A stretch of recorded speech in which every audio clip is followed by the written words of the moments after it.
are listening to KELP El Paso. Feed your mind, feed your soul at 1590 AM, 95.9 FM. Streaming worldwide at KELPradio.com. 915 Talk is a production of Desert Voice Media. You can visit desertvoice.media to learn more. 915 TALK. The world is looking at El Paso. What will we say to the world? From the KELP studio in El Paso, this is 915 Talk.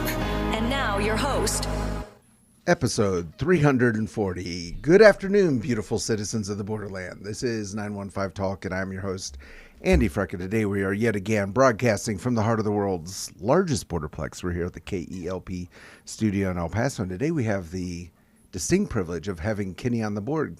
Kenny, how you doing this afternoon? Doing well, thanks, boss. How you doing? Oh, Quite a spiffy shirt.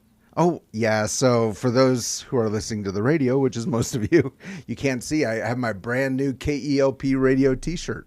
We're trying out some new styles. And It's looking good. Yeah, so hopefully we will be mass producing those, and all the fine folks of the borderland will all be wearing KELP radio shirts in no time.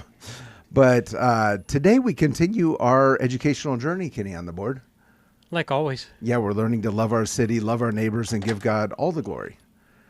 But sometimes it feels like love doesn't work out. Wow. Sometimes it feels like love doesn't work out. Yeah. But love is all we need. That's true. That's true. So we're going to be talking with someone today. It's so much fun to have him on. First of all, he's a special guest. Do you know why he's special? Because he's the unique expression of an endlessly creative God. Yes, he is the unique expression of an endlessly creative God. Also, it's his second time on the program. Ooh, nice. Yeah, and he's one of those guys. Yeah, this is the second time in my life I've ever talked to him, and he's one of those people where it feels like you're talking to an old friend. It's amazing.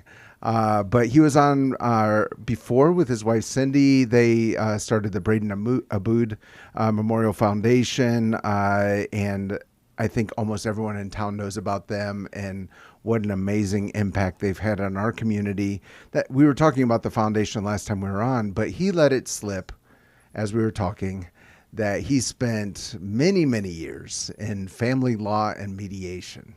Okay. Family law and mediation. I mean, you look at someone who's, you go to the circus and you see an elephant walking across a tightrope.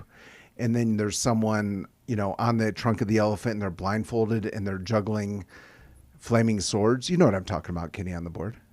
Sure. Yeah. I would rather be the guy in the elephant than someone who's in family law. Talk about people in their darkest moment, the most emotionally charged moment of their life. Right. And someone has to come in and help them sort it out. So we're going to be talking about family law. We're going to be talking about mediation. I really want to jump into the conversation. So without further ado, let's give a very warm borderland welcome to the one, the only, Gary Aboud.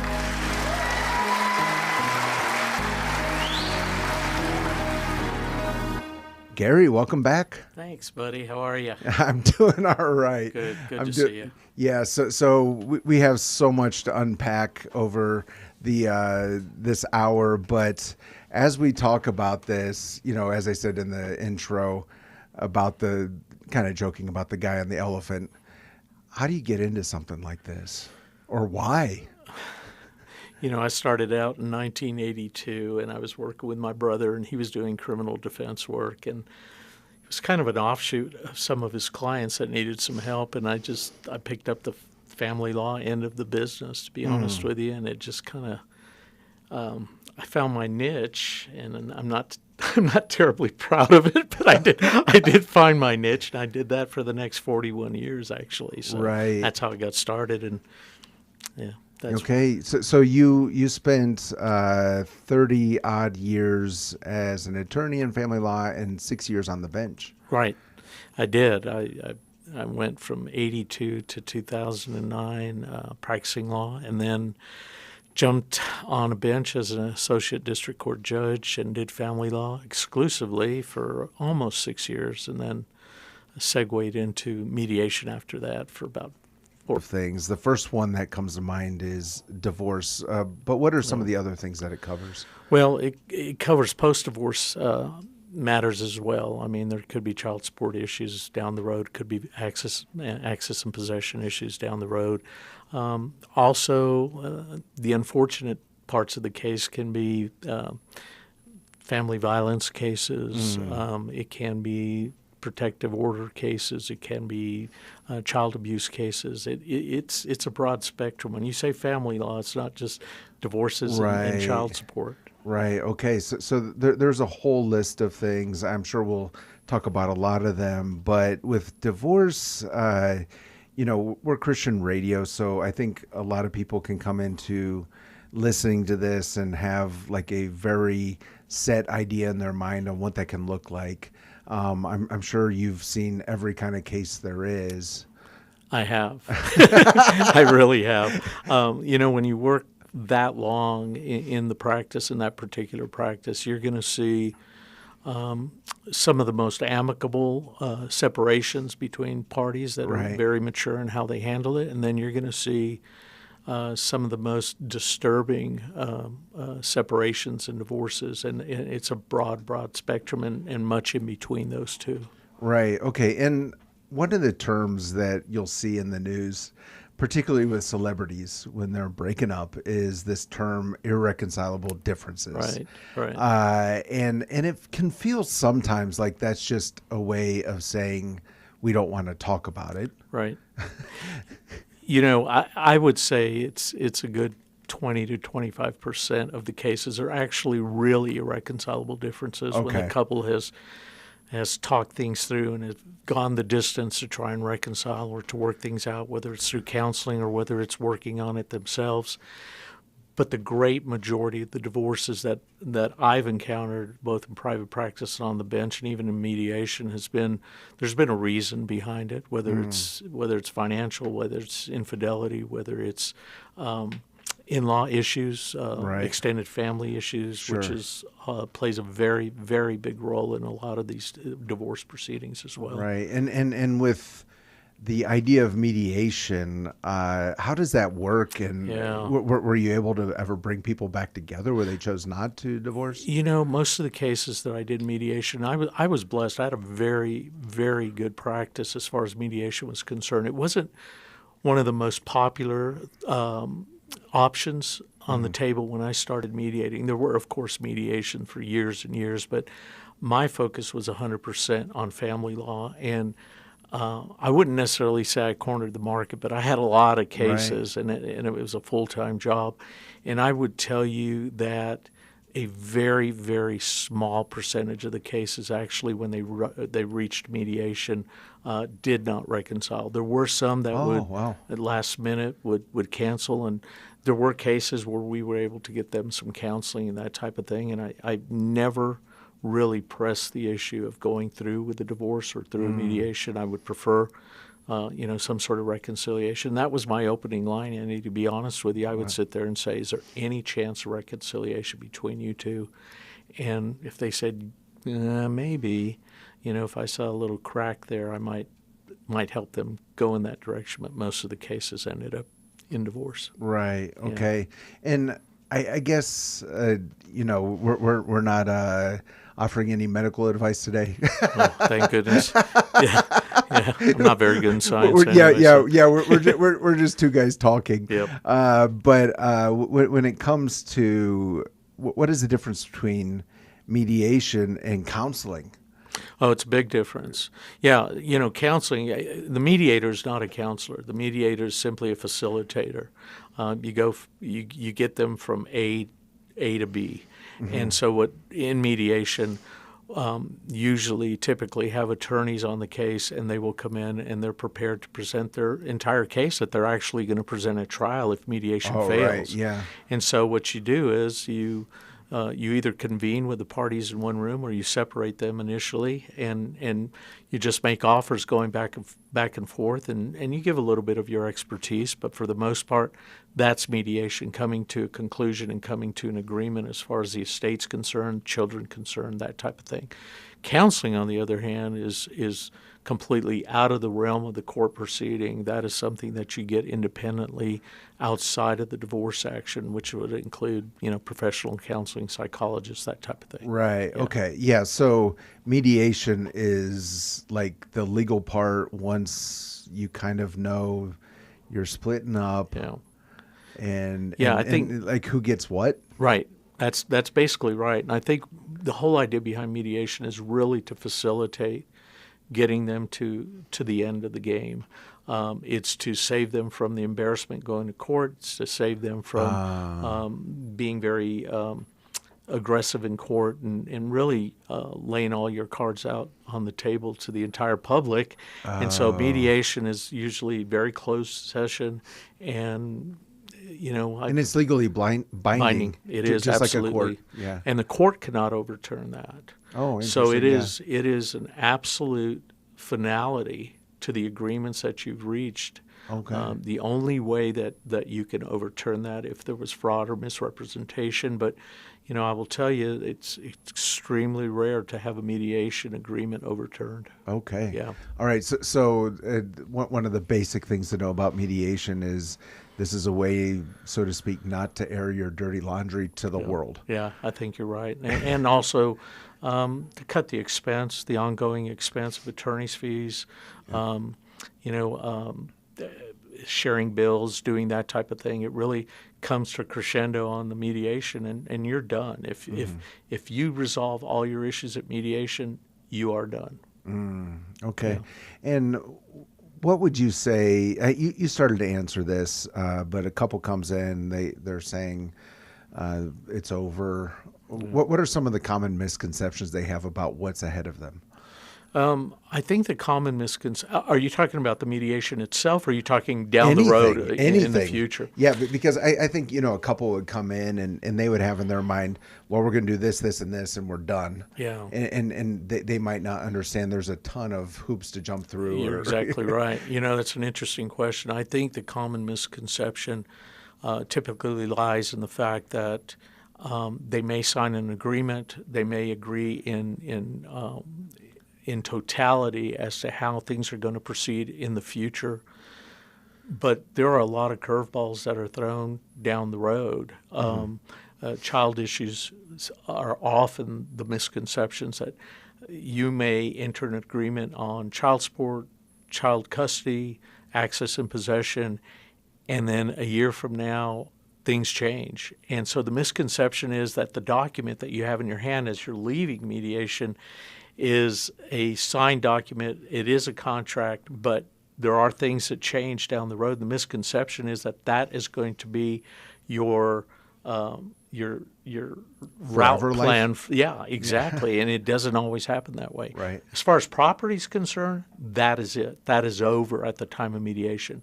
But then you have the issues concerning children that is always rearing its ugly head sometimes, right, and taking people back to court. Okay, so I guess that would be an issue of maybe dad gets them on the weekends, right, but then his job situation changes, right, and then how do you handle that? And right, so you have to go back to mediation. Yeah, you can. A lot of the attorneys put in their mediated settlement agreements that they must first attempt mediation before they go all out and head back to court, which is beneficial for the parties.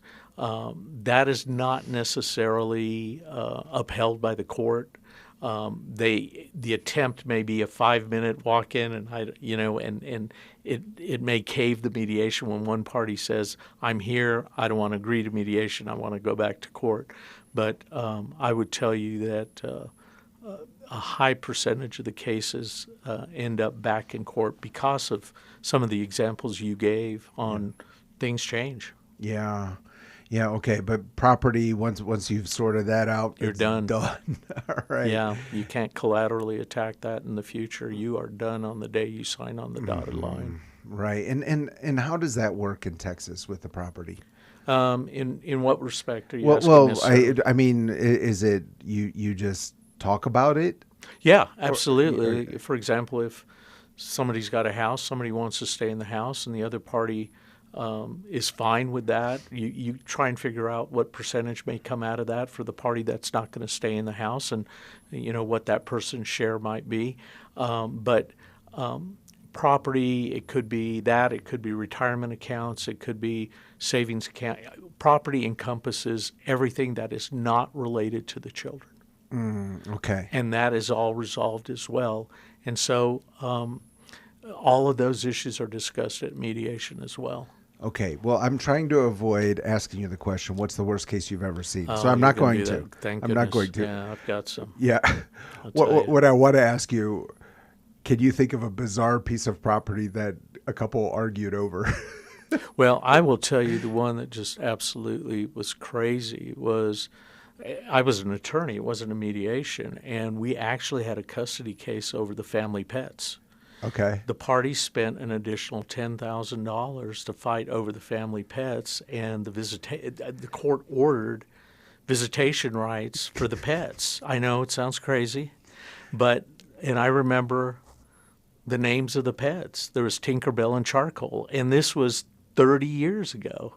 I know you're laughing, but it's true. And the parties were absolutely beside themselves, in love with those animals. So they were actually in love with the animals. They weren't trying to stick it to the other. No, they each one wanted those animals, and just like children didn't want to separate the dogs. Well, you're an attorney, not a psychologist. Do you think that the problem in their marriage was they loved the pets more than each other? In the end result, I think you're absolutely correct, and I absolutely, it was nuts. So I mean, as an attorney, I'm sure there's things you want to say. In that particular case, both attorneys really worked on their clients about the ridiculousness of doing this. It was not about making extra money, whatever, but you ended up, it was crazy, calling kids in as witnesses and calling housekeeper in, and I mean, it was absolutely insane. Yeah, I know. It's hard to believe, right? Yeah. I mean, I'm laughing because it's better than crying, right? Yes. Yeah. Because obviously we're talking about something that's incredibly tragic. It is. But here they are fighting over Charcoal and Tinkerbell. And the court issued access and possession to the dogs. Okay, so it was like visiting rights like you would have with kids. Correct. Weekends. Okay. Go pick up the dogs, keep the dogs, have them back Sunday evening. Yeah, I mean, it's interesting because, when you think of, this horrible situation of a divorce, and I think every divorce is horrible in one way or another, but what crosses your mind is, well, there's the house. We got to figure out the house. Right. But there's so many other things. There is. I mean, it's not just the house. It's depending on the length of the marriage, of course. Sure. I mean, if you've got a significant number of years of marriage, then of course there's a great accumulation of assets, which would include bank accounts you've ever accumulated during the time of marriage that is not related to the children, and that is up for grabs. Yeah, wow. Okay, if you're just joining us with Gary Aboud, I think you're one of the more well-known citizens of El Paso, Gary. You know what? I don't believe that at all. It's true. I'll tell people who's coming on the program, and sometimes they're like, well, yeah, tell me about that person. But when I mentioned your name to a few people today, they were asking who's coming on. They're like, oh, wow. Because that's nice of you've done so much for the community, and you're known for the Aboud Foundation, of course, right. What an incredible story there. Also heartbreaking, of course, but it's interesting to hear about your career as well. Thank you. Yeah. We are going to continue this conversation with Gary Aboud, but first we do need to take a break. Before we go into the break, this is your daily reminder that 915 Talk is a production of listener-supported Desert Voice Media. You can listen to this Desert Voice. We just launched our beta version of La Voz en el Desierto, The Voice in the Desert. Mac Daddy Del Norte is sitting back there smiling right now because he did a lot of work on that. But it's Christian Teach and Talk Radio. You can stream that at desertvoice.media, after this program's over. But we want to be the voice in the desert, preparing the way of the Lord. That's what we're here for. So you can check that out. We would love your feedback when you listen later on today after the program's over. We're going to be back after this break. Do not touch that dial. We'll be right back. Don't touch that dial. 915 Talk is listener supported and is a production of Desert Voice Media. That's right. It's people just like you who make this program possible. Together with Desert Voice, you can learn how to better serve our neighbors and pray for our community. To become a Desert Voice Media partner, you can visit desertvoice.media. That's right. That's the website, desertvoice.media. Take a look and join us today in reaching our borderland for Christ. A.W. Tozer is one of the most influential Christian authors of the 20th century, calling the church back to Christ and a life of holiness. Although he is best known for his writings, he spent many years preaching, and we are happy to now offer those sermons here on KELP Radio. The name for this new program is Tozer Talks. You can hear it Saturday evenings at 6 p.m., Sunday mornings 11 a.m., and Sunday evening at 9 p.m. 915. Testify.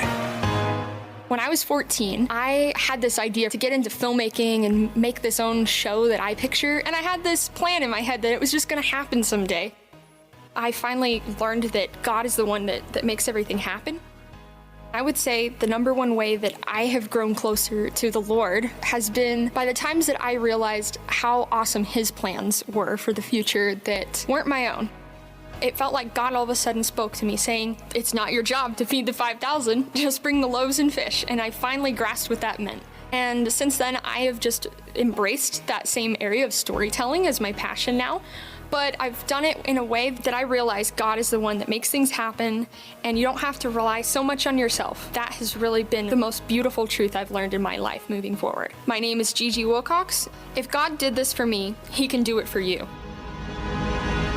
And they overcame him by the blood of the Lamb. And by the word of their testimony.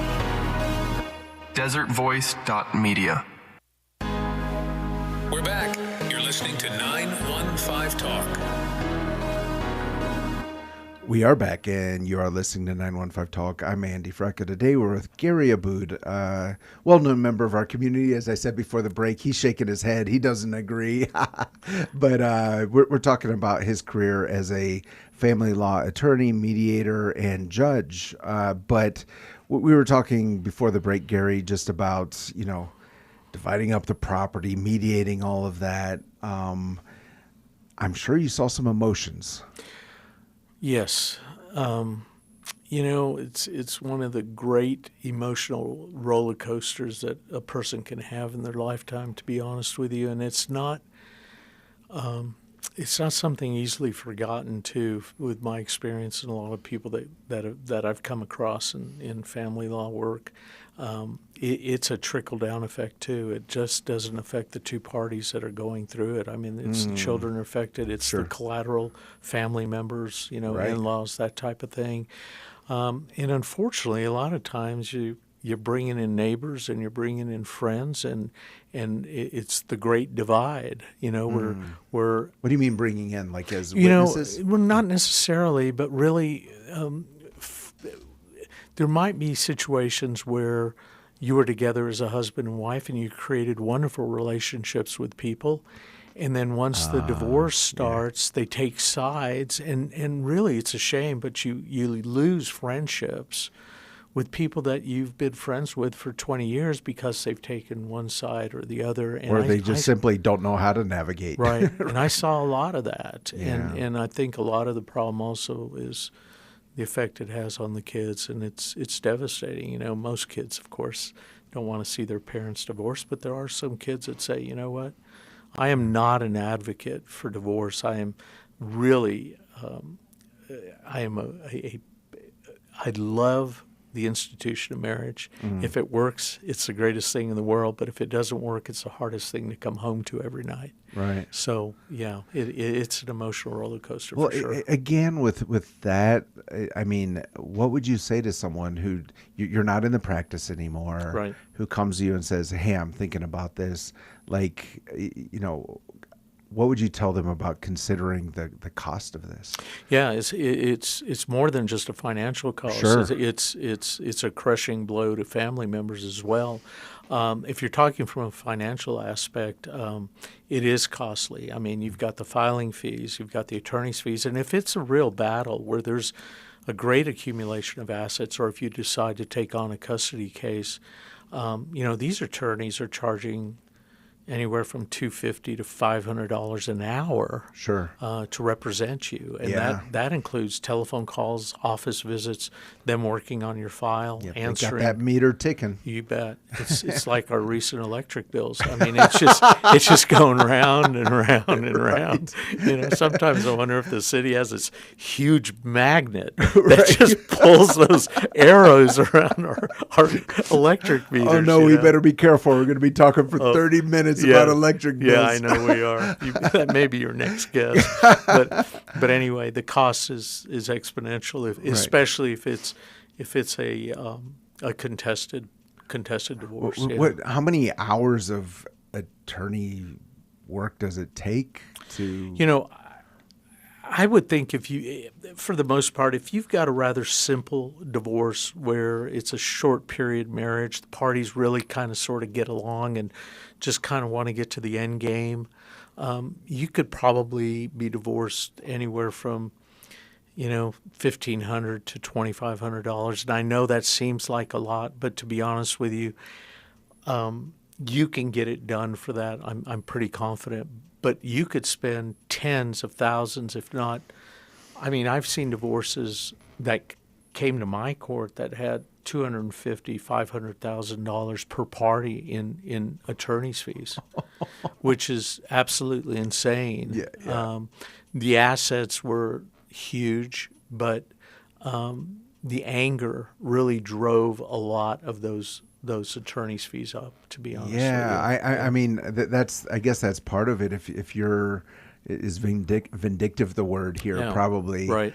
You're just having some blind rage and you don't care about the money anymore. Or being unreasonable. We heard about charcoal. You did, charcoal and Tinkerbell. Believe it, I just can't believe Right. it. But yeah, I mean, I've had it where people are fighting over a refrigerator and will spend, way more money on attorney fees over the than refrigerator. what the cost of the refrigerator is. Right. That's exactly right. Yeah. But anyway, it is an emotional roller coaster, like I mentioned, and a lot of people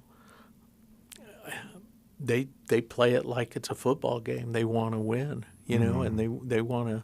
What would you say to those people if you had the chance? Just is there any talking sense into them? Yeah, so to sometimes speak? there is. Yeah. I mean, you want them to try and reflect on the seriousness of the emotional toll it's taking rather than on the asset toll that it's going to take. Right. And sometimes you want them to look down the road and see if the fight is really that significant that they want to take their licks financially or Right. emotionally, and just reflect on what you're spending to get this done, where it would be a much easier process if you could just negotiate. Right. And when you think of a strategy to maybe talking someone off the cliff, Right. What did you see that worked or didn't work? Was there one strategy that worked better than others? Off the cliff as far as getting divorced, or off the cliff on just going haywire and being very aggressive in their divorce? Well, really both. That would be interesting. I do want to get into that, but I think we have Charlie One Sure. on the phone. So Absolutely. No problem. if you're just joining us with Gary Aboud, for many years, 41 41 years he was in family law and mediation, 6 years on the bench. We're going to continue this conversation talking about what worked to talk someone off the cliff in any respect in this emotionally charged situation. But right now we do have Charlie One on the phone. Charlie One, what are you seeing out on the roads this afternoon? Well, I had a couple of tight spots on the west side for KELP listeners. Jungle Driving School. Landy, back to you. Charlie One, this afternoon we have Gary Aboud with us. He was a family law attorney and how to deal with those. And I think one thing that can tone down an emotionally charged situation would be probably a bowl of menudo. Where would you recommend families who are going through a difficult time find those bowls of menudo? Well, that would definitely help because they're going to really enjoy that bowl of menudo. Just put that oregano on it. But they can find it at Eastside Choice Meats, Loveland, and Trade where they're in containers, homemade menudo. And all you have to do is just get it, take it home, put it in the refrigerator, and at your convenience, maybe the next morning, put it in the microwave and put some oregano on it. It's good to go. It's very delicious, and it's going to be you're going to love it so much that after you love that menudo so much, you're going to love each other. So that's all there is to that. All right. Choice Meats, Loveland, and Trade with Andy. Thank you, Charlie One. We'll talk soon. Thank you. So, Gary, what do you think about the menudo strategy? You know what? I haven't tried that. I've tried menudo, but I haven't offered it to the clients. So, that might work. Maybe if we all just enjoy some menudo, we can figure things out, That's right? a good idea. Get something to drink on top of that. Right, exactly. Exactly. So, before the break, we were talking about, is there any argument when someone is just, I don't know if this is a good way of a good term, but when it seems that they've just lost it. Yes. And they have a blind rage. Is there anything that can be spoken into absolutely. that situation? And doesn't always work necessarily, but Sure. I'm telling you, it is so important to have the right attorney because I was most effective, I think, in my mediations. When you're an attorney, you really got to take the position of your client. You can give them the options, you can give them the strategy, you can tell them what you think, but you really have to take their lead because you're working for them. Mediation's a different story. The attorneys are very important because the mediator can talk to the attorneys in private and kind of discuss what's going on, certainly not behind their client's back, but just kind of evaluating where the case lies. Right. And having the right attorney in mediation can help the mediator sit down with the party, with the attorney, and say, this is what I anticipate if you don't settle this case, what this judge is going to do. And that was helpful for me because I had the experience being on the bench and was very familiar with how a lot of these judges were going to rule on their cases, on these type of facts. And so towards the end of the mediation, if things were not going so great, you get a little bit tougher on the clients and you say, look, you're not looking at this particular aspect of the case. And hopefully the attorney will jump in and say, you know what, Gary's exactly right. We need to look at what our vulnerability is, what our expectations are, and really you need to go this direction or you need to more seriously consider it. So it's imperative you have the right attorney working with the mediator. Okay, so I'm realizing I'm a little slow sometimes. I don't think so. The mediator is not one of the attorneys. Absolutely not. Yeah. It's independent. And it's almost like a private judge. Yeah, in a way it is, except the mediator should not be necessarily making judgments or forcefully giving their opinions. Now, if they're asked, then certainly they can give that information. So what is the mediator doing? So I'm picturing you have two parties with their attorneys. Correct. And a mediator. Correct. That's what I'm understanding. That's now. Exactly right. Like I said, I'm a little slow. No, not really. Yeah. Now you got it. You're doing well. It's late in the day. Right. So what is the dynamic then? Well, the dynamic typically is you rarely put what they call caucus, is moving the parties away from each other. so they feel more freely to discuss what their positions are. So you put them in separate rooms. Typically, you're supposed to try and put both in the same room at the same time, but on the more contentious cases, it's better to start off with the parties in separate rooms. And at that point, you've got the mediator dealing with one party and their attorney, and that mediator will then go over to the next party and their attorney. Interesting. And you will start bringing thoughts and ideas and ways of resolution on both sides of the parties. And so the mediator really sits and says, Party A thinks that his retirement should be separate because he's decided to give you the value of the house and that type of thing. What do you think? No, I want his retirement as well as the house or half of the. And then you have to logically say, how does that make sense? The court is going to end up giving him X and giving you X, and there's going to be a happy median that the court is going to find, and that's what the mediator's job is to bring to light what they can do to negotiate the settlement and keep their eyes open rather than being unreasonable or vindictive or upset. Right. Yeah. Okay, and wow, what would be a sign?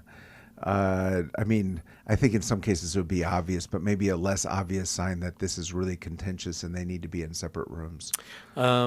Typically, your attorneys will tell you whether or not they want to sit in the same room as the opposing party, and so I'll ask them. So just asking the question. Yeah, it's kind of a pre-mediation meeting between the attorneys and myself, and we'll sit in my office and I'll ask them those kind of questions. Hey, can we sit in the same room together? And a lot of the time it's, oh, heck no. Not only no, but heck no. And, we'll caucus them in different rooms, and I'll just, put my mileage on my feet and go back and forth for 8 hours or 4 hours or however long it is. You get your steps in. You do. Yeah. Yeah, you absolutely do. Yeah. Okay. You made the comment, it's important to find a good attorney. Yeah. What would be some of the signs that you found a good or bad attorney in family law? Well, again, I will tell you, you've got to determine what direction your case is going. If you think it's going to be contentious, you probably want to find somebody that does family law almost exclusively. So you want to make sure you've got the best bang for your buck, to be honest with you. If it's a case where you think it can be easily resolved, there's a number of attorneys out there that will dabble in family law and get you to the finish line without spending a heck of a lot of money.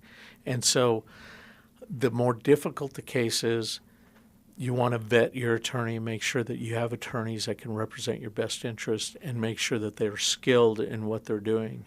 Not necessarily skilled in a court proceeding, but skilled in what they call discovery, finding out information about what your assets are, direction of the case, that type of thing. And so you have got to ask around. Yeah. You have got to look at ratings, attorneys' ratings. That's online. You can call the Texas State Bar Association, see if there's any kind of delinquency as far as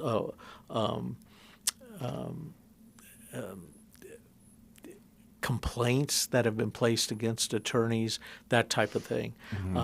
But you really need to work hard at finding the right one that's going to meet you. And it doesn't mean you go in and you hire the first person you meet. Now, there may be a consultation fee that's attached, but a $200 or $250 fee for a larger estate is nothing to pay to find the right combination between yourself and the attorney.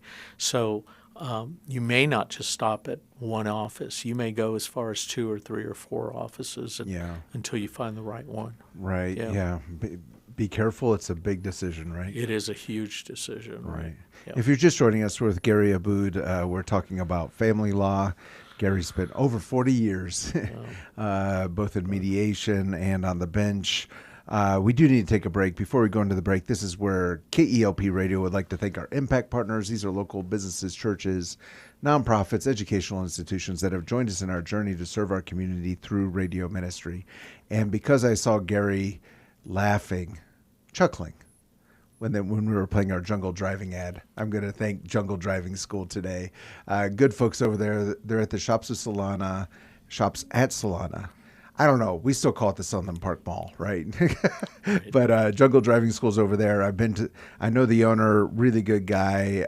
They have a beautiful facility there, and they have a very unique and fun and very practical and useful way of teaching those teenagers how to get behind the wheel. It is interesting how so many 16-year-olds are not rushing out to get their driver's licenses anymore. We live in a different world, so Jungle Driving School will help them get over that fear, help them have safe confidence, put it that way. Jungle Driving on El Paso's west side. The phone number is 915-900-4943. 900-4943. 10% discount for KELP listeners. We're going to go into a break. Do not touch that dial. We'll be right back. Don't touch that dial. Greetings, KELP listeners. This is Terry Gray, pastor of Calvary Chapel, Sun City, and speaker on the Summons broadcast heard each weekday at 5 p.m.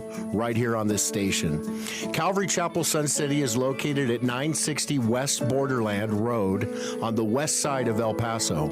We hold services on Wednesday evenings at 7 and on Sunday mornings at 9 and 11. If you are without a church home, we would love to have you join us for worship and Bible study. You can find out more information about us on the web at www.ccsuncity.org. As a business owner or CEO, you carry a lot: big decisions, heavy responsibilities, and often no one to process it with. That's why C12 exists. C12 is a confidential peer advisory group for Christian business leaders who want to build great businesses for a greater purpose. It's not networking, and it's not a class. It's a room of leaders committed to excellence, accountability, and purpose. If that sounds like what you've been missing, learn more at c12borderplex.com. Greetings, KELP listeners.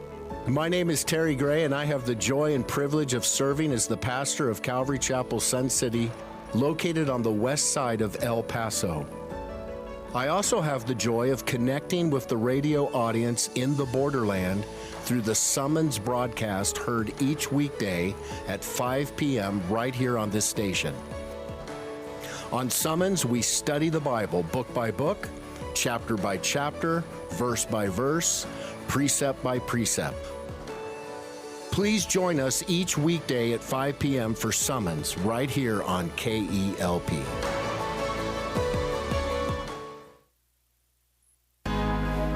We're back. You're listening to 915 Talk.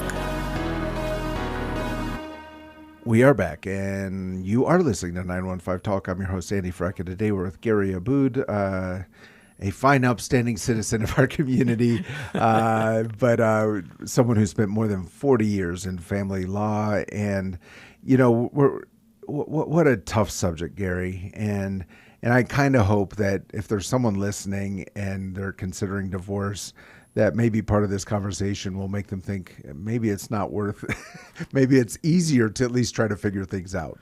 Right. You know, sometimes it doesn't work out the way you want it to work out. You know, divorce is not always the answer to some of the more deeply rooted problems, to be honest with you. Right. I mean, the one comment I want to make is one of the comments I want to make is that I've always said that being married, it's sometimes a rush to the altar, to be honest with you. Right. And it really takes some work, as you know, to keep a marriage together, and that starts with a good dating relationship, getting to know that person, getting to know their family, getting to know the habits and the trends and the history of that person and the family, because once you say I do, it's not as easy as getting out of a dating relationship. And that seems to be a lot of the problem, I think, is that there's always sometimes a rush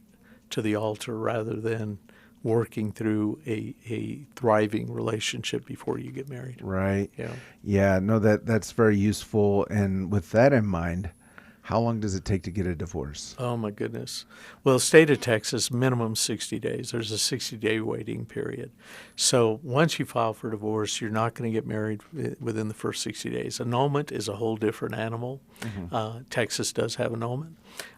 Texas also has common law marriage, if you want to talk about that in a minute, but which is an interesting animal itself. Yeah. But it's minimum 60 days. And for the uncontested divorces, which are rather simplistic to get done, you can probably get it done between 60 and 90 days and get your final divorce decree and be on your way. But after you file, and if it's one of those cases that's going to be really kind of difficult, it could take months and possibly years. There are divorces that last 2, 3, 4 years, to be honest with you, and it's kind of crazy. But not everybody's on the same page during a divorce action. So, as you can surmise. Right. I'm saying, I laugh because that's better than crying. But that's exactly that's right. quite the understatement. Not everyone's on the same page, and that's why they're there. Yeah, exactly.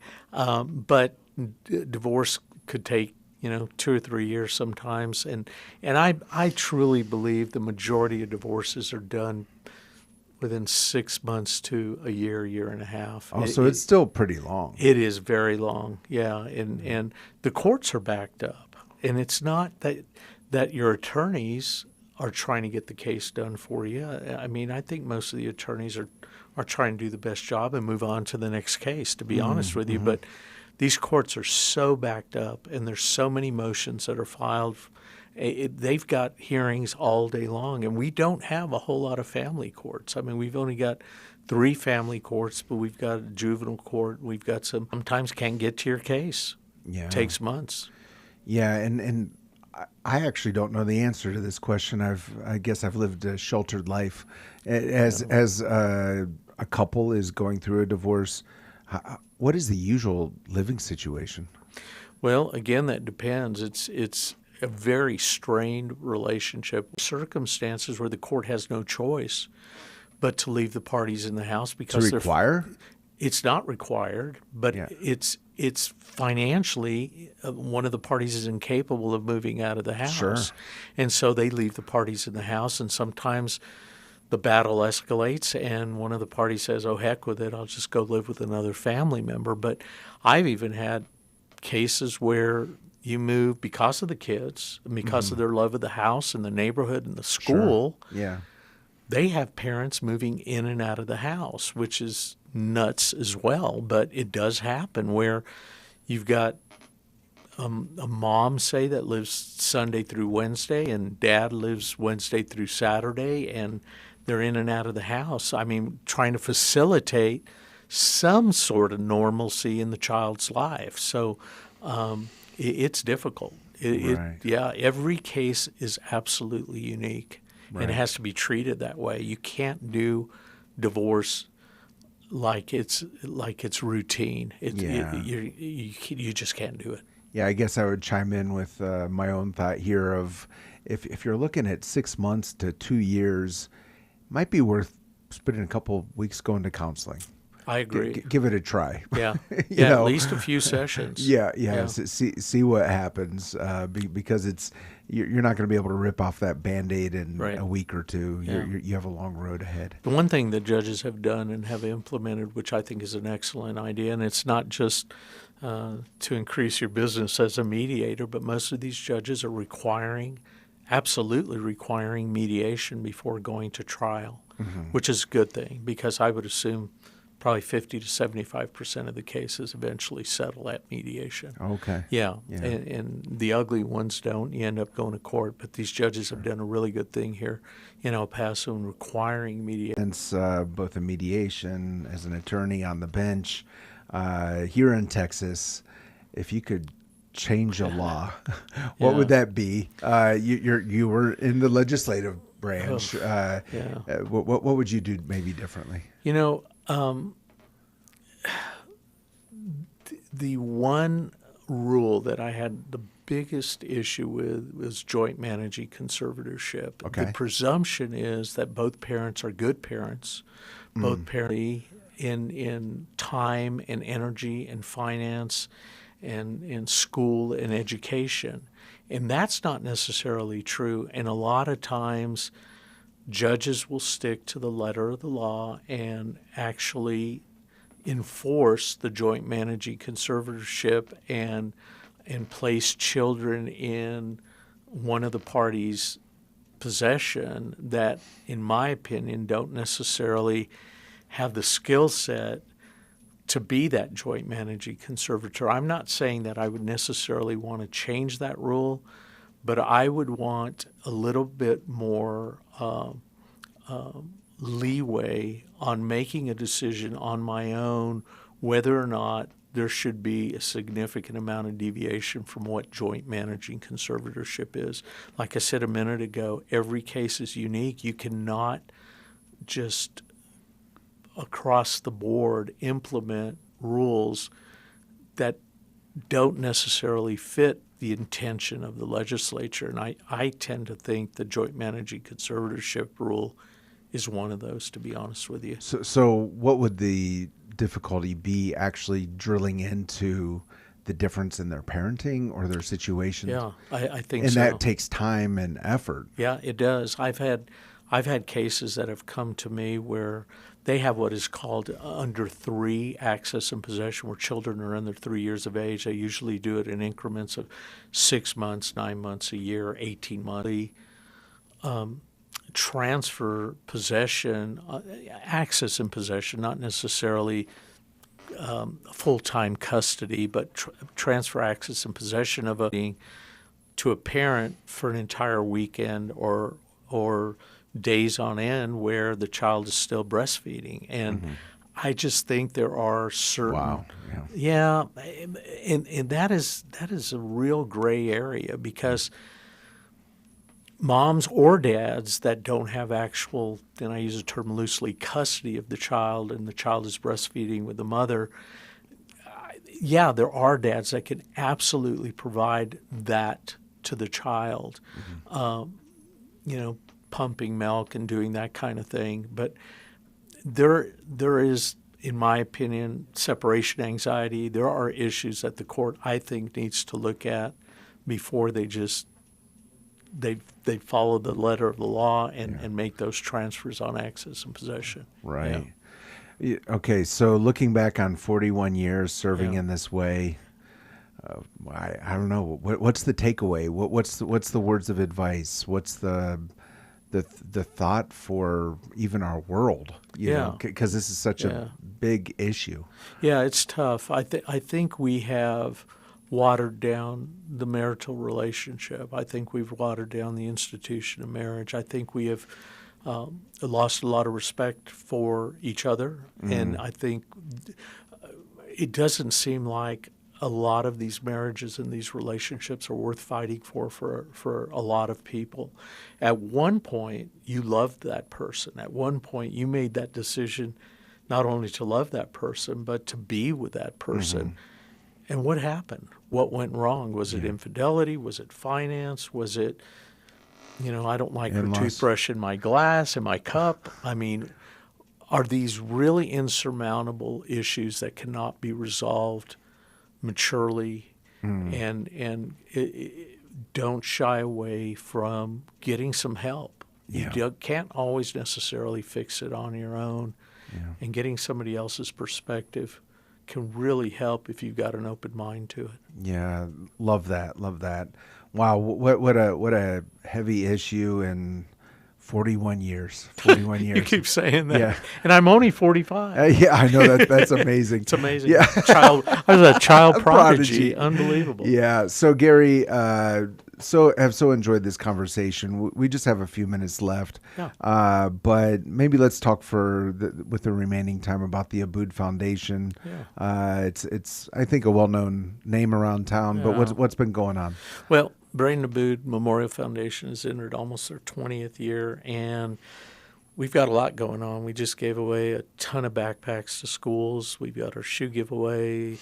We're gearing up. We've got a lot coming on. We just did, probably over $50,000 in grants to youth-related programs throughout the schools and athletic programs. We've got a tennis program. We've got a hydration program to make sure kids are being hydrated at school and being monitored by their coaches and their teachers. And then we've got our blanket drive, which is coming up as well. And we are heavily invested in the Grief Center of El Paso as well, Children's Grief Center on Montana. They've moved to a new location, and we've tried to help as much as we can to get them off the ground, and they're doing fantastic.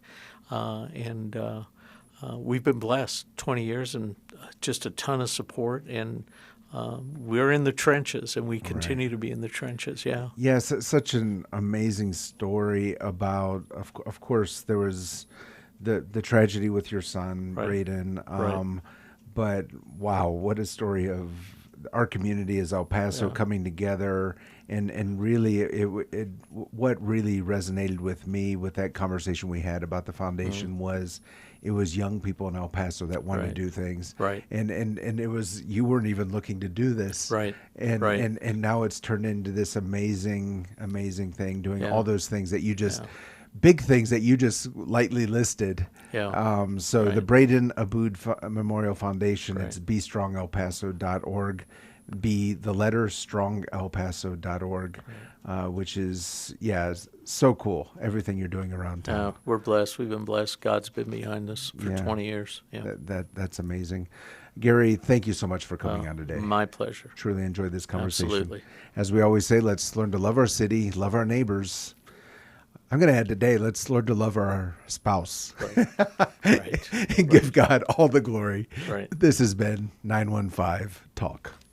You have been listening to 915 Talk, a production of Desert Voice Media. To listen to this or any previous edition of 915 Talk, just visit desertvoice.media and click on the 915 Talk link. Let's continue to learn to love our city, love our neighbors, and give God all the glory.